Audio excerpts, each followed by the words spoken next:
नए साल का जश्न। पर इस बार वो खुशी नहीं, वो उत्साह नहीं, इस बार लोगों के मन में खौफ है। एक खौफ अपनों के खोने का, एक खौफ अपनी मौत का। और इसकी वजह है दुनिया भर में चल रही हिंसा की खबरें। कई देशों में नए साल को ध्यान में रखते हुए सुरक्षा बढ़ा दी गई है।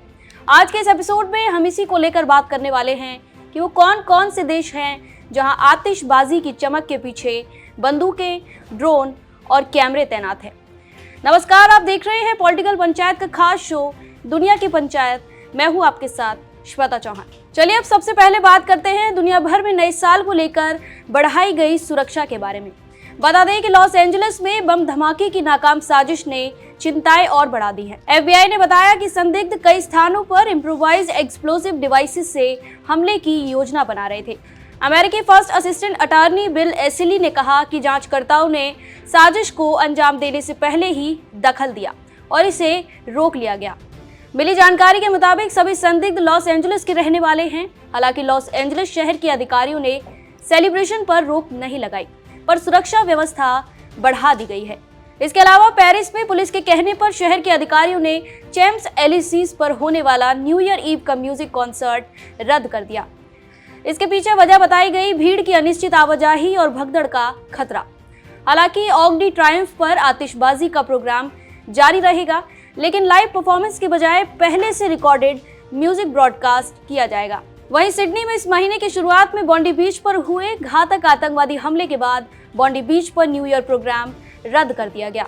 वेवरली काउंसिल ने कहा कि यह निर्णय जमीनी स्थिति और जन सुरक्षा की चिंताओं की वजह से लिया गया है। आयोजकों ने इस प्रोग्राम को रद्द करने की एक वजह इसे शहर के यहूदी समुदाय के साथ एकजुटता दिखाने के रूप में भी बताया। अब बात करते हैं टोक्यो की, तो यहाँ भी अधिकारियों ने भीड़भाड़ और संभावित हमलों के जोखिमों का हवाला देते हुए Shibuya new year eve countdown को कैंसिल कर दिया है। शिबुया वार्ड के मेयर केन होसेवे ने कहा कि अधिकारी भीड़, दुर्घटनाओं और अव्यवस्थाओं को रोकने पर फोकस कर रहे हैं। साथ ही सर्बिया की राजधानी बेलग्रेड ने भी अपने ऑफिशियल न्यू ईयर सेलिब्रेशन को रद्द कर दिया है। शहर के अधिकारियों ने पुष्टि की है कि इस साल कोई प्रोग्राम ऑर्गेनाइज नहीं होगा। इन सभी बातों के उलट न्यूयॉर्क शहर टाइम्स स्क्वायर में बॉल ड्रॉप सेलिब्रेशन के साथ आगे बढ़ रहा है, जिसमें लगभग 10 लाख लोगों के शामिल होने की उम्मीद है। NYPD के पूर्व इंस्पेक्टर पॉल मोरो ने बताया कि न्यू ईयर ईव अमेरिका में सबसे ज्यादा पुलिस सुरक्षा वाले प्रोग्राम्स में से एक है। शहर के अधिकारियों ने प्रोग्राम में शामिल होने वालों से सतर्क रहने, सुरक्षा दिशा निर्देशों का पालन करने और भीड़भाड़ वाली स्थितियों के लिए योजना बनाने का आग्रह किया है। भारत में भी जिस तरह लाल किले के पास चलती कार में जोरदार धमाका हुआ था, उसके बाद भारत में भी न्यू ईयर ईव पर कड़ी सुरक्षा के इंतजाम किए गए हैं। बता दें कि नए साल और रिपब्लिक डे सेलिब्रेशन से पहले दिल्ली के संवेदनशील इलाकों में संदिग्ध लोगों की पहचान करने के लिए बड़े पैमाने पर वेरिफिकेशन अभियान चलाए जा रहे हैं। एक वरिष्ठ पुलिस अधिकारी ने कहा कि पुलिस उन क्षेत्रों में CCTV कैमरे लगा रही है और उनकी निगरानी कर रही है जहां खतरे की आशंका है। ये कैमरे 24 घंटे फुटेज रिकॉर्ड करते हैं। अधिकारी ने बताया कि दिल्ली भर में सुरक्षा बढ़ा दी गई है। वहीं संवेदनशील इलाकों में निगरानी भी तेज कर दी गई है। साथ ही कनॉट प्लेस, हौज खास विलेज और प्रमुख बाजारों के साथ मॉल के आसपास के इलाकों के लिए खास ट्रैफिक व्यवस्था की गई है। ऐसे में नए साल के जश्न के बीच दुनिया भर में जिस तरह सुरक्षा बढ़ाई जा रही है, यह इस बात का संकेत है कि वैश्विक हालात बेहद नाजुक हैं। उत्सव अब केवल खुशियों का प्रतीक नहीं रहे, बल्कि वे सुरक्षा एजेंसियों के लिए एक बड़ी चुनौती बन गए हैं।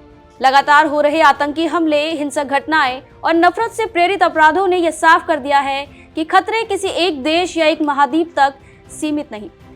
Los Angeles, Paris, Sydney, Tokyo या दिल्ली, हर जगह प्रशासन को यह डर सता रहा है कि भीड़ ही सबसे आसान निशाना बन सकती है। हालांकि सवाल यह भी उठता है कि क्या हम धीरे धीरे डर के साथ जीने के आदी हो रहे हैं? क्या अब लोगों के पास आज़ादी से घूमने के अधिकार के बावजूद वो सुरक्षा के बेड़े में बंध गए हैं? आपके इस मुद्दे पर क्या राय है, हमें कमेंट सेक्शन में जरूर बताएं। आप देख रहे थे पॉलिटिकल पंचायत का खास शो दुनिया की पंचायत।